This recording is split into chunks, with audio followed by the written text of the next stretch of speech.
আমাকে পাথর মারি মারি আমার অঙ্গটা কালা করে দিয়েছে।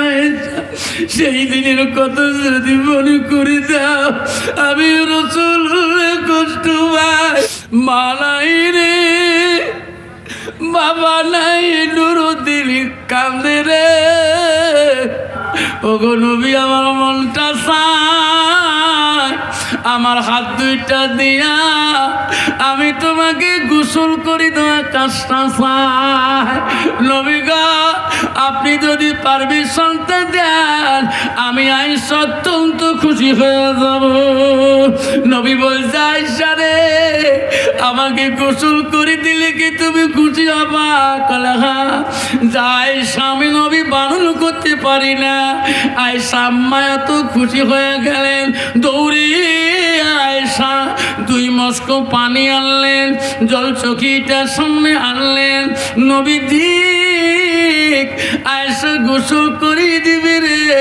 আয়েশা আল্লাহর কাছে বলে, আল্লাহ, আমি আয়েশা এত ভাগ্যবতী নারী, নবীজিকে কোনোদিনও গোসলের দায়িত্ব পাই নাই, আজকে আমি পাইলাম। আল্লাহ, আমার মতন ভাগ্যবতী নারী আয়েশার মতন কেউ না। আয়েশা নবীজিকে জল চোখের উপরে বসিয়ে দিলেন। নবীজি শরীরের কাপড়গুলো আয়েশা খুলে নিলেন। আয়েশা গায়ে পানি ঢালি দেবে, নবীর দিকে তাকায়, নবীর গায়ের মধ্যে আয়েশা পানি দেয় না। নবী বলে, আয়েশা রে, তুমি না বললি আমাকে গোসল করে দেবা, আমাকে গায়ের মধ্যে পানি দাও না কেন? আয়েশা, তোমার কি হলো? আয়েশা বলে, নবী গো, আমি আয়েশা তোমার গোসল তোমার জন্য চোখের উপরে আনলাম। ওগো নবী, আমি আয়েশা 7 থেকে 9 বছর বয়সে আমার আব্বা তোমার সাথে বিবাহ দিয়েছে। আমি আয়েশা জীবনে তোমার খেদমত করি রে। ওগো নবী, কোনোদিন খেদমতে ত্রুটি করি নাই, আজকে আমি করব না। আজকে শুনতে চাই গো নবী, তোমার গায়ের মধ্যে পানি দেব একটা। আমার প্রশ্ন কি, ওগো নবী, তোমার শিশুকালে, তোমার বাল্যকালে, ওগো নবী, তোমার কোন রোগ, কোন বসন্ত, কোন কলেরা হয়েছে নাকি? ওগো নবী, তোমার গায়ের মধ্যে এত কালো কালো দাগ কেন? নবী, আমি আয়েশা শুনতে চাই। নবী উত্তর দেয়, রে খালি কান্দে। নবীর চোখের পানি বন্ধ হইলা। আয়েশা বলো, গো নবী, আপনি কান্দেন কেন? আমি আয়েশা প্রশ্ন করলাম, ভালো, আপনি কান্দেন কেন? নবী বলছে, আয়েশা রে, সেই দিনের প্রশ্নগুলো আমাকে করিও না, মনে কিছু করে দিও না, আমার খেয়াল করে দিও না, আমি নবী বড় কষ্ট পাই। আয়েশা বলো, গো নবী, কোন দিনের কথা মনে করে দিলে কষ্ট পান? নবী বলছে, আয়েশা, আমার ছোটকালে বাল্যকালে কোন রোগ হয় না। আর যদি ইসলামের খাতিরে, আয়েশা দিনের খাতিরে, তাইবের জমিনে যখন আমি ইসলাম প্রচার করতে যাই, তাইবের মানুষ আমাকে চিনতে পারে না। আয়েশা, তাইবের মানুষ আমাকে পাগল বলছিল। তাইবের জমিনে তাইবাসীরা আমাকে পাথর মারি মারি আমার অঙ্গটা কালা করে দিয়েছে। সেই দিনের কথা যদি মনে করে দাও, আমি রাসূল কষ্ট পাই, আমি নবীজি সহ্য করতে পারি না। ও আয়েশা রে, আমি তাইবের জমিনে যখন আমি ইসলাম প্রচার করতে যাই, আমাকে পাথর মারতে মারতে আমি তাইবের জমিনে পড়ে গেছি। গেছিলাম, আমি দাঁড়াইতে পারি না, দাঁড়াইলেই বসতে পারি না। আয়েশা সেই দিন আমার শরীরে রক্ত দিয়ে আমার শরীরের বস্ত্র রঙিন হয়ে গেছে। আয়েশা, আয়েশা সেই দিন আমার শরীরে রক্ত দিয়ে আমার পায়ের জুতা পর্যন্ত কল কল শব্দ হয়েছিল।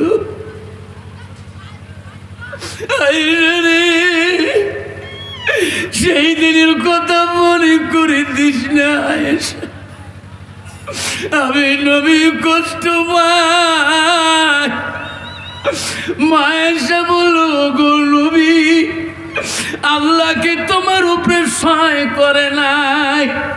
নবী বলছে, আয়েশা তৎক্ষণাৎ জিবরাইল আসছিলেন। জিবরাইল আসে বলছে, রাসূলুল্লাহ হাবিবুল্লাহ, তাইফের জমিনের ইতিহাস আল্লাহ সহ্য করতে পারে না রে নবী।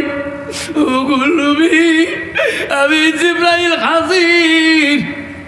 ও নবী, আপনার জবান দিয়ে বলুন, তাইফের জমিন আমি জিবরাইল উলট পুলট করে দেব। আপনার মুখে না শুনলে আমি জিবরাইল করতে পারি না। সেদিন আমি জিবরাইলকে বলছিলাম, জিবরাইল তাইফের মানুষকে আমি অভিশাপ দেব না, তাইফের জমিন আমি ধ্বংস করতে দেব না রে জিবরাইল। জিবরাইল, আমি নবী মরে যাব একদিন। দুনিয়ার বুকে এই তাইফ মাসে থাকি, বংশ থাকি, আমাকে নবী হিসেবে মানি নিবে রে। সুবহানাল্লাহ। জিবরাইল, তুমি ফেরত চলে যা। ও জিবরাইল, একদিন আমি নবী দুনিয়া থেকে চলে যাব, ইনার বংশ থেকে আমাকে নবী করে মানিয়ে নিবে। আমি নবীজি, আমি তাইফবাসীকে অভিশাপ দিতে চাই না। আব্বাজন আমার, আল্লাহ রসুল বলল, নবী বললেন, দুনিয়ার মানুষ মৃত্যু হওয়ার পরে, মানুষের মৃত্যু হওয়ার শেষে আল্লাহ রসুল বলল, পৃথিবীতে সমস্ত আমলগুলো বন্ধ হয়ে যায়। নবী বলল, ইল্লা মিন সালাসাতিন, তিনটা আমল বন্ধ হয় না। কয়টা আমল? যখন কয়টা আমল? তিনটা আমল। রসুল বললেন, এক নম্বর আমল বললেন সাদাকাতুল জারিয়া। জারিয়া, দুনিয়াতে তোর মা চলে গেছে, কষ্ট জীবনে তোর মা চলে গেছে, কষ্ট জীবনে তোর বাপ চলে গেছে। তোর বাপ এই নদীর বন্ধনে 5 বার বাড়ি ভাঙি ভাঙি তোমাকে এত বড় শিক্ষিত বানিয়েছে, তোমাকে 10 বার বাড়ি ভাঙি ভাঙি তোমাকে আজকে মৌলানা বানিয়েছে, তোমাকে বাড়ি ভাঙি ভাঙি তোমাকে মাস্টার ডিগ্রি দেওয়াইছে। তোমার বাবার পরনে লঙ্গি ছিল না, ফাড়া লঙ্গি পিঁধি পিঁধি তোমার বাবা তোমাকে দামি পোশাক পরে দিয়ে কলেজে পাঠিয়ে দিয়েছে। আজকে সেই মার হকটা তুমি নষ্ট করবা না, তোমার বাপের হকটা তুমি নষ্ট করবা না। নবী বললেন সাদাকাতুল জারিয়া, তুমি যদি ওই মাটার নামে বাপটার নামে সাদকা জারিয়া করে দাও, দান খয়রাত করিয়া দাও, তোমার মা কবরে, বাবা কবরে জান্নাতের হাওয়া বয়ে থাকবে। সেই জন্য বাপ আমার সোনার চান্না, আজকে এই ইসলামপুরের জমিনে আজকে কত মানুষ আজকে নদী ভেঙে কত কবর নদীর মধ্যে চলে গেছে। নিজের মার কবরটা ঠিক না দিতে পারবো না, নিজের বাবার দাদার কবরটা ঠিক না দিতে পারবো না। সেই নবী বলল, আওলাদুন সালিহুন ইয়াদুলাহু, নেক সন্তানের দোয়া আল্লাহ সঙ্গে সঙ্গে কবুল করিয়ে নেয়। আজকে ইসলামপুরের জমিনে একটা মা হারা সন্তান, একটা বাবা হারা সন্তান আজকে আছে গো। কার কার মা নাই? হাতটা দেখাইবেন। কার কার বাবা নাই বা হাতটা দেখাইবেন গো।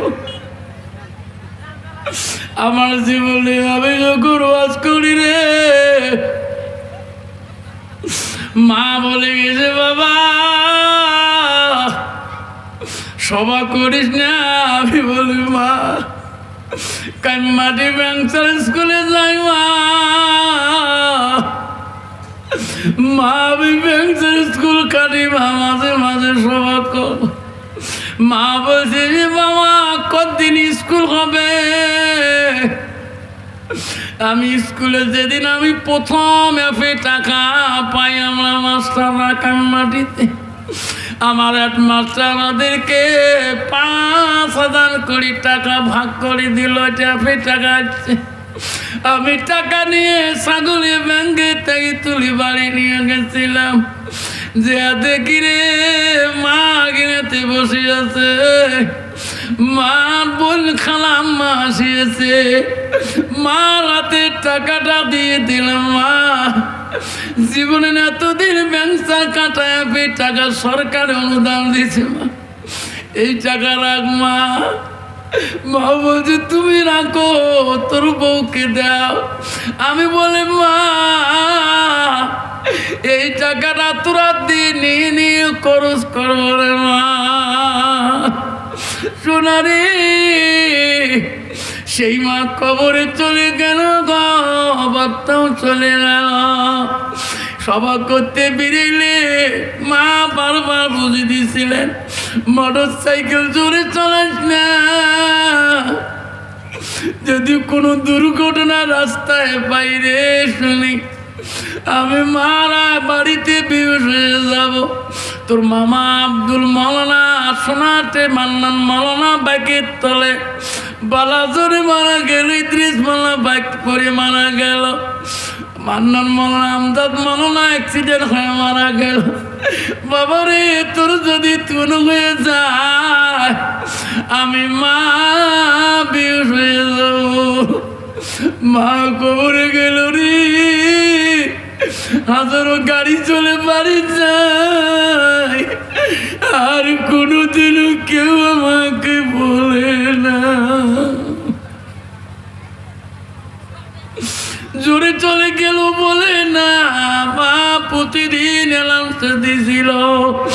আজকে মা মারা যাওয়া 14 বছর হয়ে যা, কোনোদিন কেউ বাড়ির লোক আর বলল না।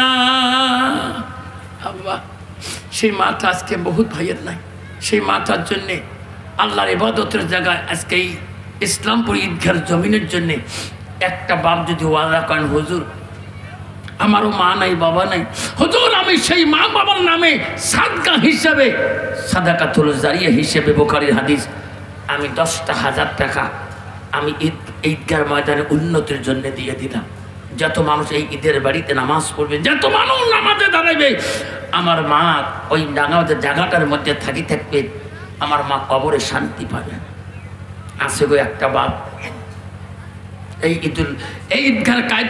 ঈদগার ময়দানের জন্য একটা বাপ, এই এলাকার একটা বাপ যদি বলে হুজুর আমি 10,000 টাকা এই ঈদগার জমিনের জন্যে আমি আমার মার নামে বাবার নামে আমি সাদাকা জারিয়া হিসেবে আজকে ওয়াদা দিয়ে গেলাম। আছে কোনো বাপ? একটা বাপ যদি বলেন 10,000 টাকা আজকে দিতে না পারে নামটা লিখে দিয়ে যাবেন। যতদিন পর্যন্ত ঈদ বাড়ি যত মানুষ আল্লাহর ইবাদত করবে, 2 ঈদের নামাজে, ঈদুল ফিতর, ঈদুল আজহাতে, খুশরি দিনে তোমার দানের সাদকার মাল তোমার মা বাবা কবরে শান্তিতে থাকবে। হ্যাঁ বাবা কেউ যাবে না, হ্যাঁ বাবা কাইরে ওটা বস বস। আসুন একটা বাবা শুন, 10,000 দিতে পারেন না, আমি 5,000 করি। 5টা বাবার কাছে হাতে পায়ে ধরি বলি জীবনে কত টাকা চলে গেছে বাপ। রসুল বলো ইল্লা মিন সালাসাতিন, পৃথিবীতে সব আমল বন্ধ হয়ে যাবে। নবী বলো ইল্লা মিন সালাসাতিন, 3টা আমল কবরবাসীর জন্য বন্ধ হবে না। নবী বলল সাদাকাতুল জারিয়া আলমিহি ইয়ানতাফাহু বিহি শাইয়ান, যারা এলেম শিখে অপরকে শিক্ষা দান দিবে তার মা বাবা কবরে শুয়ে শুয়ে পাবে। নবী বলেন আউলাদুন সালিহুন ইয়াদুলাহু, নেক সন্তান যখন দোয়া করবে সেই দোয়া সরাসরি কবুল হয়ে যাবে। জোরে বল সুবহানাল্লাহ। আসুন বাবা আমার একটা বাপ যদি বলে হুজুর আমি ইসলামপুর ঈদগার ময়দানের জমিনের জন্য আমার মার নামে আমি 5,000 টাকা আজকে ওয়াদা করে গেলাম। আছে কোনো বাপ? কেউ যাবে না, উঠবেন না, বেয়াদবি হবে। পয়সা নাদের নেই, বসবেন, আদবে বসবেন। একটা বাবা প্রথমে নাম শুনতে চাই, 5,000 টাকা দেনওয়ালা কে আছে বাবা? আব্দুল জলিল শেখ। কার না? 5,000 আমার। মা বাবা আছে? মাস আল্লাহ আব্দুল জলিল শেখ মাসে রে বাবা নাই, 5,000 টাকা দের মাওলা এই ঈদগার উন্নতির জন্যে। আর কি আছে বাবা? আয় বাবা মোলাকাত করি যা বাবা। দেখে মলা তাকায়া, কি নাম? নুরুদ্দিন নুরুদ্দিন ভাই দান করি মৌলা। মা বাবা আছে বা মা নাই রে, বাবা নাই, নুরুদ্দিন কান্দে রে। ও মা তুমি অমর হয়ে থাকবা মোর জীবনের তোরে। নাম লেখেন। কি নাম বা? আয় সাদ্দাম হোসেন, মুসাফা করেন। মা বাবা আছে? আছে। আল্লাহ সাদ্দাম হোসেন 5,000 টাকা দেয়, মা বাবা আছে বাঁচি।